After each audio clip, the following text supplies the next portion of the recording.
Hello बच्चों। तो pair of linear equation के अंदर मैंने आपको लास्ट क्लास में कुछ नोट्स वगैरह बताए थे कि किस तरीके से पेयर ऑफ लीनियर इक्वेशन होगा। लाइंस के ग्राफ वगैरह बनवाए थे आपको कि ग्राफ वगैरह किस तरीके से हम ड्रॉ करेंगे। ओके, अगर कोइंसिडेंट लाइन है तो किस तरीके से लाइन दिखेगी आपको, अगर लाइन पैरेलल है तो किस तरीके से दिखेगी, और अगर लाइन आपकी इंटरसेक्टिंग है तो किस तरीके से उसका ग्राफ बनेगा, कितने नंबर ऑफ सॉल्यूशंस आएंगे। ओके, ये सब हो गया है। अब हम बात करेंगे, यहाँ पे कुछ क्वेश्चंस हैं तो क्वेश्चंस डिस्कस करेंगे। क्वेश्चन किस तरीके से आते हैं, जैसे कि मैंने आपको मेथड्स बता देती है how to solve the pair of linear equation.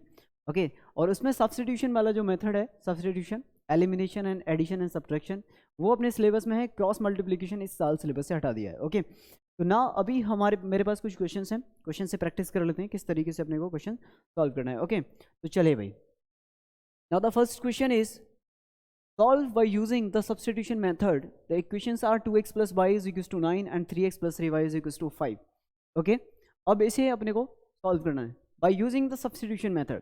Substitution method का यूज करके इसे सॉल्व करेंगे। ओके, सब्सटीट्यूशन मतलब क्या होता है, किसी भी एक वेरिएबल की वैल्यू उठा के दूसरे वाली इक्वेशन में रखना है। एक्स या वाई की वैल्यू किसी भी इक्वेशन से उठा के दूसरे वाले इक्वेशन में अपने को पुट करनी है। ओके, तो नाउ मैंने बोला यार यहाँ पर बच्चों क्या करना है, पहली वाली इक्वेशन में से मैंने y निकाल लिया, y is equal to 9 minus का 2x आ गया, 9 माइनस 2x आ गया। ओके, अब इस y की वैल्यू को मैंने दूसरी वाली इक्वेशन में पुट कर दिया, तो ये कितना हो जाएगा 3x, तो मैंने 3x प्लस वाई लिख सकता हूँ मैं इसे, इज इक्वल टू 5। क्लियर है, ये कितना हो जाएगा 3x प्लस वाई की जगह क्या लिख सकते हैं हम, 9 माइनस का 2x is equal to 5। Clear, now इसके बाद क्या हो जाएगा, यहाँ से मैंने इसे सॉल्व किया, ये हो जाएगा 3 और ये बचेगा बच्चों minus x plus 9 is equals to 5। Clear, ये हो गया। नाउ ये कितना हो जाएगा, माइनस का x plus 9 is equals to 5/3। ठीक है भाई, इस 3 से डिवाइड कर दिया 5 में, अगर इस 3 से 5 में डिवाइड किया तो 5/3 हो गया, तो minus x plus 9 is equals to 5/3 हो गया। नाउ ये कितना हो जाएगा, x is equals to 9 minus 5/3 हो जाएगा। क्लियर, और ये कितना हो जाएगा, x is equals to 27 minus का 5/3, और ये हो जाएगा बच्चों x इज इक्वल्स टू 22/3। तो x की वैल्यू कितनी आ गई यहाँ से, 22/3। ओके भाई, तो x की वैल्यू इज 22/3। अब इस x की वैल्यू को उठा के आप y में रख दो, इस x की वैल्यू को उठा के आप y में रख दो यहाँ पे, तो y इज इक्वल्स टू कितना था बच्चों, 9 माइनस का 2x। क्लियर, ये कितना हो जाएगा, y is equals to 9 minus 2 into, और x की वैल्यू कितनी है 22/3। क्लियर, 22/3। भाई इस x की वैल्यू को उठा के मैंने इस y में रख दिया, अपने को x और y की वैल्यू चाहिए ना, ये आ गया। ये कितना हो जाएगा, y इज इक्वल्स टू 9 यानी कि 27 माइनस का 44/3। क्लियर, और इसे सॉल्व कर लो, ये कितना हो जाएगा, y इज इक्वल्स टू, ठीक है ना, 44 माइनस का 27 कर दो, 14, 7 बचा, और 3 माइनस 1 17, ठीक है ना, 17/3। तो y की वैल्यू कितनी आ गई, 17/3 एंड x इज 22/3। क्लियर, तो by using the substitution method, substitution method में क्या करेंगे हम, किसी भी वेरिएबल की x या y की वैल्यू उठा के यहाँ पे पुट कर देंगे दूसरी वाली इक्वेशन में एंड गेट द आंसर। फटाफट कॉपी कर लो, ठीक है ना। और एक बार बता दो कितने लोगों को समझ में आ गया। अगर किसी को कोई भी डाउट है तो नीचे कमेंट कर देना। ओके, कमेंट बॉक्स में नीचे कमेंट कर देना अगर किसी को किसी भी तरह की कोई दिक्कत है तो इसमें।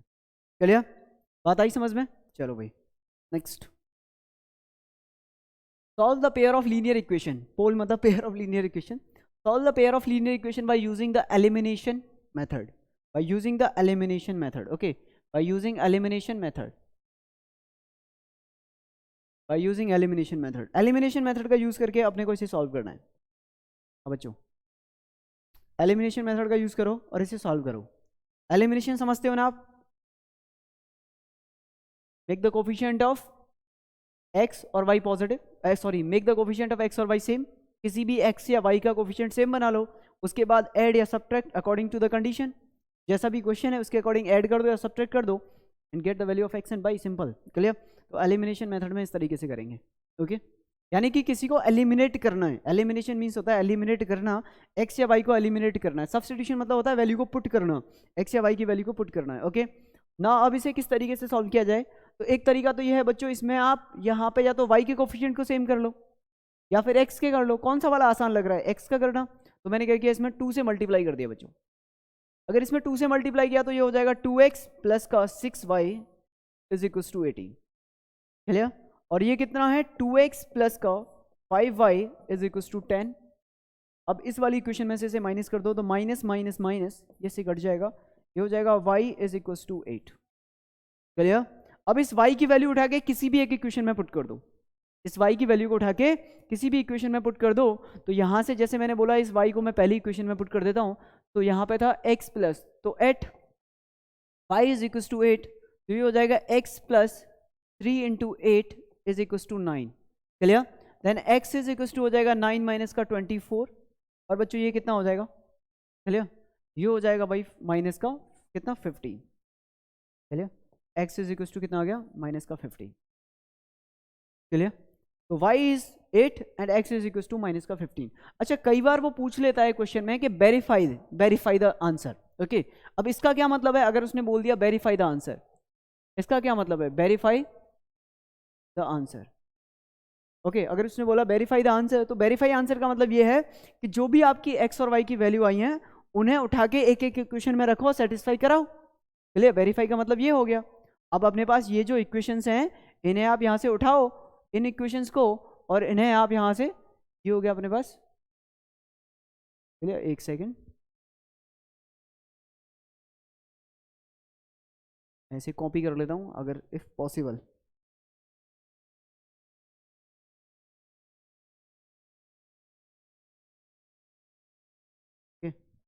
अगर पॉसिबल होता है तो यहाँ पे, चलो यहाँ पे है ही नहीं, खैर है ना, ठीक है, खैर कोई दिक्कत नहीं। ओके, ये था अपने बस, ठीक है ना भाई। अब इसमें क्या हो जाएगा, एक्स और वाई की वैल्यू को उठा के रखो यहाँ पे। वेरीफाई करने का क्या मतलब है? ओके, तो वेरिफिकेशन का मतलब हो गया ये। तो मैंने बोला यार वेरीफाई करने का मतलब है, ठीक है ना, सेटिस्फाई द इक्वेशंस। एक एक इक्वेशन को अपने को सेटिस्फाई करना है, रख के एक्स और वाई की वैल्यू। तो मैंने बोला एक्स कितना है? माइनस का 15, तो माइनस का 15 प्लस ये कितना हो जाएगा? 3 into 8, okay, is equal to 9 आना चाहिए। LHS is equal to RHS आना चाहिए। वेरीफाई होने का मतलब क्या हो गया कि लेफ्ट साइड और राइट साइड आपके दोनों सेम आएंगे। क्लियर भाई? ये आ गया ना। ये कितना हो जाएगा? माइनस का 15 प्लस 24 इज इक्वल टू 9, तो 9 is equal to 9। Clear? Hence proved, यानी कि पहली इक्वेशन वेरीफाई हो गई। अब सेम आप दूसरी वाली में रख दो, 2 इंटू 30, तो माइनस का 30 हो गया ये तो, और प्लस ये कितना हो जाएगा? 40 इज इक्वल टू 10 आना चाहिए, तो 10 is equal to 10। Verified. Okay, verified.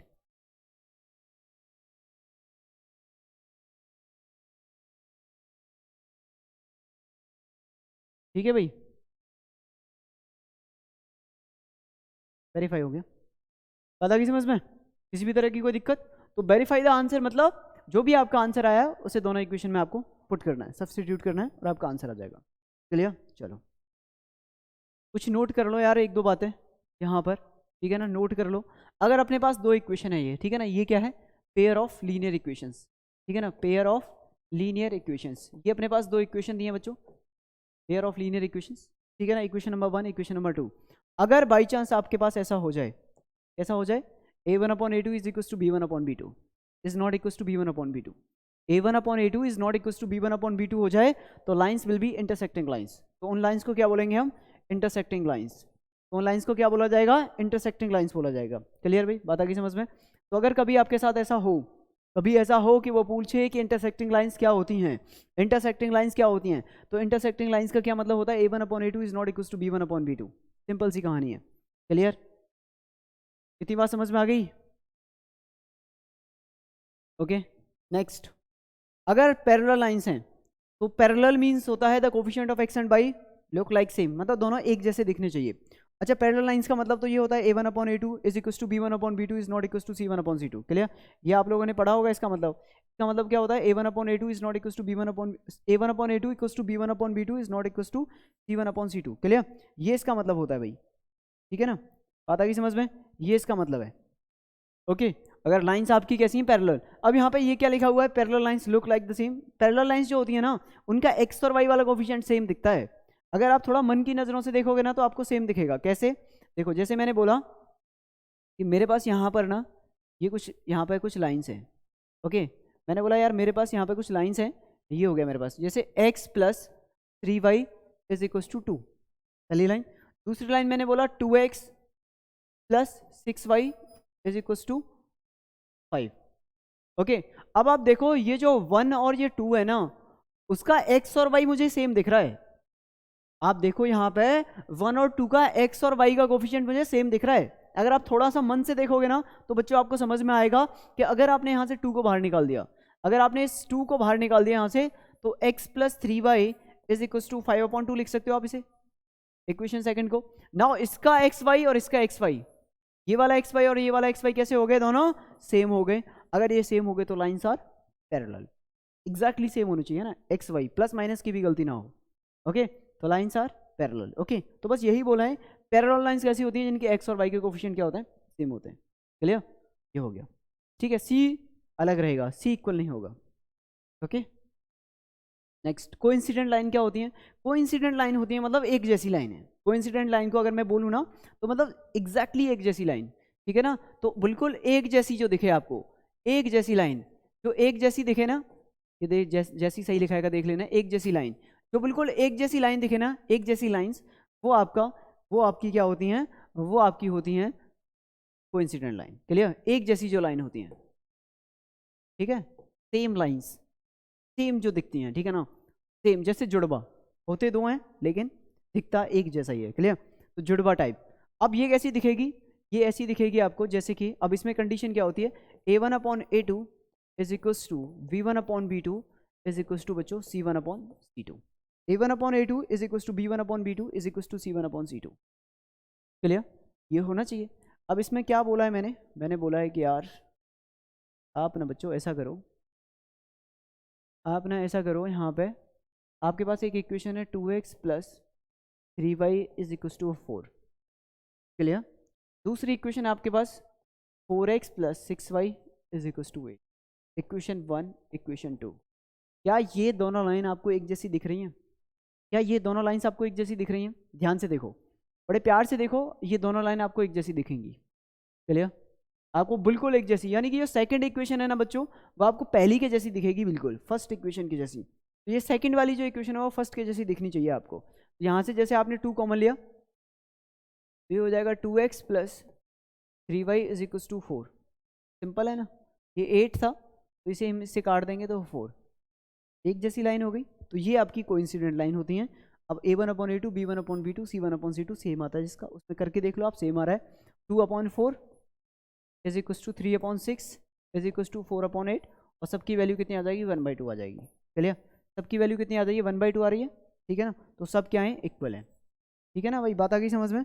ये होता है आपका, ओके, इस तरह की चीज़। चलिए, किसी भी तरह की कोई दिक्कत इसके अंदर?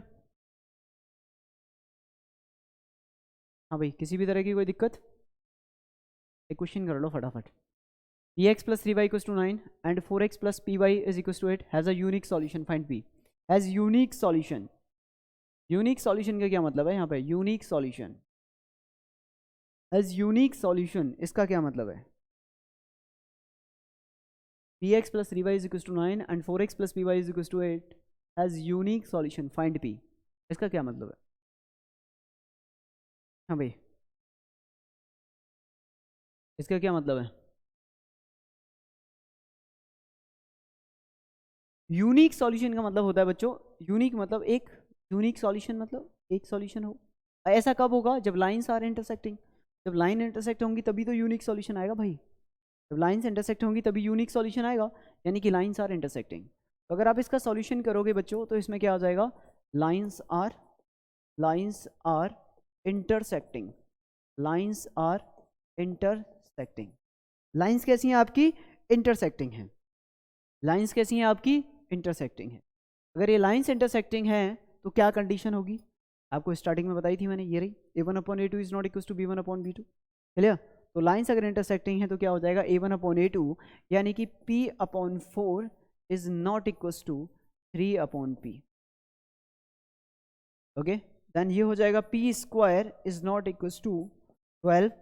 देन बच्चों p is not equal to कितना हो जाएगा, plus minus √12। Then p is not equal to plus minus का 2√3। Then p is not equal to plus minus का 2√3। किसी भी तरह की कोई दिक्कत? हाँ भाई, किसी भी तरह की कोई भी समस्या इसके अंदर? कहानी समझ में आ गई क्या? कहानी समझ में आ गई? ठीक है, तो ये हो गया आपका आंसर। ओके, प्लस माइनस आता है। ओके, अगर आपके पास कभी ऐसे लिखा हुआ ना x square is equal to 25, then x is equal to होता है प्लस माइनस का 25, और ये होता है x is equal to plus minus का 5। ठीक है, याद रखना ये। ओके, याद रखना ये बात। क्लियर? कि अगर आपके पास कभी भी x square is equal to 25 लिखा है, इसका मतलब x is equal to plus minus root 25 है। अगर रूट को उधर लेके जाओगे, एक्स स्क्वायर को रूट में कन्वर्ट करोगे, तो प्लस माइनस लगाओगे साथ में, और पी इज इक्वल टू कितना आ गया? P is not equal to plus minus 2√3। Clear भाई? किसी भी तरह की कोई दिक्कत इसके अंदर? किसी तरह की कोई भी दिक्कत? हाँ भाई, जल्दी से बताओ। ठीक है, next, then find x minus y. If 3y2x plus 2y is equals to x by 4 minus y upon 2 is equals to 1, then find x minus y। then find x minus y। अब देखो x minus Y की value find करनी है। x minus y कितना आएगा?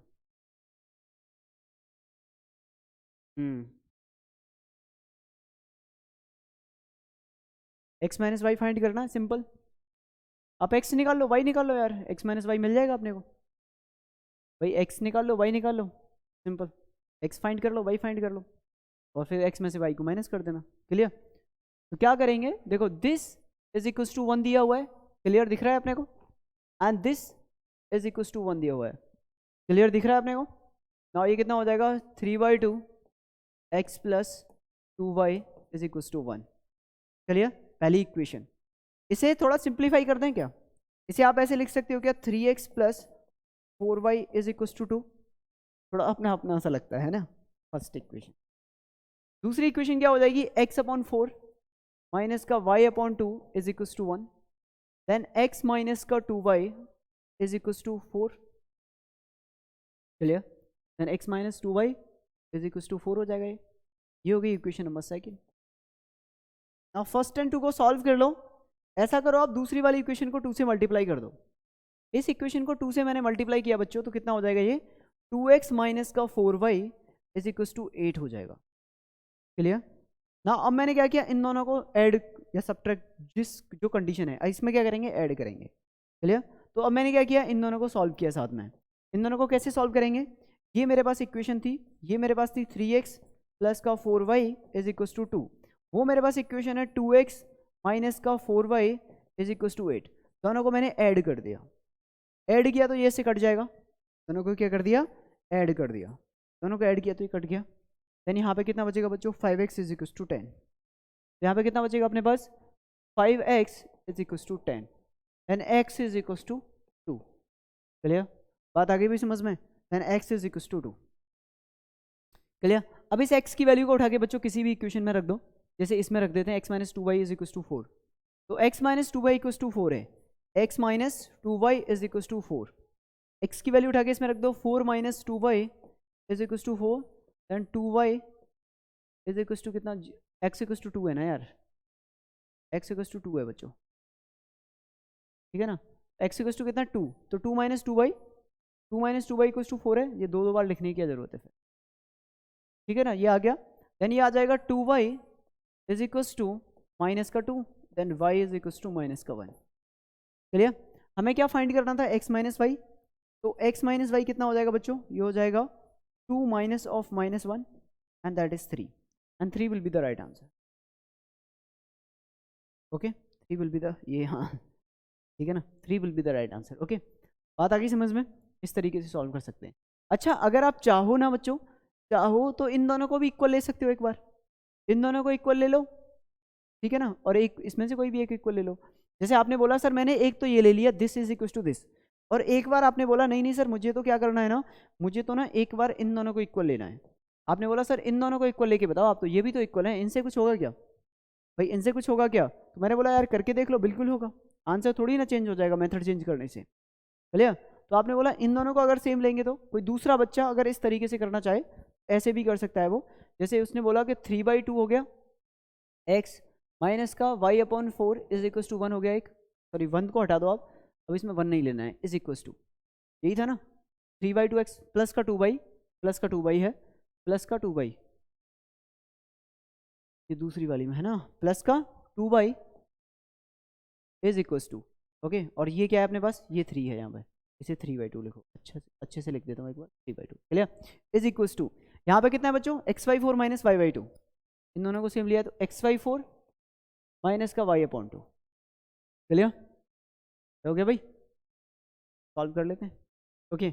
और एक equation है ही अपने पास, ओके। तो ये कितना आ जाएगा, ये आ जाएगा 3x प्लस का 4y is equals to upon 2 is equals to, ये आ जाएगा x माइनस का 2y अपॉन 4, और ये इससे कट जाएगा 2 टाइम्स, देन ये हो जाएगा 6x प्लस का 8y is equals to x minus का 2y, और ये आ जाएगा इधर आया तो 5x, और ये इधर आया तो प्लस का 10y is equals to 0, then x plus का 2y इज इक्वल्स टू 0। तो एक इक्वेशन ये हो जाएगी, और करके बता रहा हूँ मैं आपको, और कैसे सॉल्व कर सकते हो आप, और बता रहा हूँ और कैसे सॉल्व कर सकते हो, आंसर तो आ गया, क्लियर। अगर किसी बच्चे ने इन दोनों को सेम ले लिया होता तो कैसे होता, तो ये आ गया। और एक इक्वेशन ये है अपने पास, एक ये इक्वेशन है x minus 2y equals to 4, तो एक अपने पास इक्वेशन है x minus 2y is equals to 4, ये इक्वेशन 1 आ गई अपने पास, ये इक्वेशन 2 आ गई अपने पास, चलिए दोनों को सॉल्व कर लो, दोनों को क्या करो, ऐड कर दो, दोनों को ऐड किया तो कितना हो जाएगा, इक्वेशन 1 प्लस 2 किया तो 2x is equals to 4, then x is equals to 2, clear, then y is equals to 2 plus 2y is equals to 0, then y is equals to minus का 1, then x minus y is equals to 2 minus of minus 1 and that is 3, and 3 will be the right answer. ठीक है ना भाई, copy कर लो आराम से, देख लो इसमें कोई दिक्कत, किसी भी तरह की कोई भी दिक्कत इसके अंदर, ठीक है ना, बात आ गई समझ में, कहाँ गया ये रहा, किसी भी तरह की कोई दिक्कत, तो ये था अपना पॉलिनोमियल का, ओके। नेक्स्ट क्लास में इसमें प्रीवियस ईयर के क्वेश्चंस और कुछ इंपॉर्टेंट क्वेश्चंस लेंगे, ओके ठीक है ना। अगर आपने अब तक रिवाइज नहीं किया ऐसे तो एक बार अच्छे से रिवाइज कर लो, पहले देख लो, देन आफ्टर हम लोग इसमें, ठीक है ना, तो आपको अगली क्लास में फिर मज़ा आएगा ज़्यादा। अगली क्लास में प्रीवियस ईयर के क्वेश्चंस, और उसके बाद आपका क्या है, प्रीवियस ईयर के क्वेश्चन, कुछ इंपॉर्टेंट क्वेश्चंस एनसीईआरटी वगैरह सब कवर हो जाएगा, ओके। बात आ गई समझ में, इसमें भी काफ़ी अच्छे क्वेश्चंस आ गए एक दो, ठीक है बच्चों, बात आ गई समझ में, ओके। ये है, अब जैसे कि क्रॉस मल्टीप्लिकेशन मेथड तो है ही नहीं, तो सिलेबस इसलिए बहुत कम लगेगा आपको, ठीक है। चलो फिर मिलते हैं अगली क्लास में, ओके।